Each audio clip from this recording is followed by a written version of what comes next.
मेरा सवाल है तो इफ़ मेरा स्कूल में कोई क्रिसमस का सेलिब्रेशन हो रही है, मैं दाखिला लूँ कि नहीं? हैं?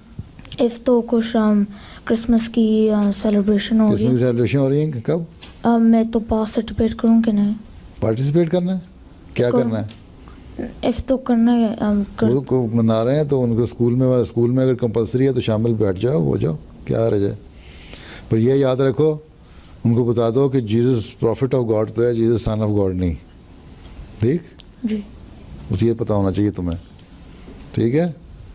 बाकी उनके देखनी है रस्में स्कूल वाले दिखाते हैं, देख लिया करो, लेकिन तुम्हें अपना इस्लाम का इल्म भी हासिल करो ना। तुम्हें बताओ कि इस्लाम का कॉन्सेप्ट क्या है जीसस की क्रिसमस के ऊपर, हैं?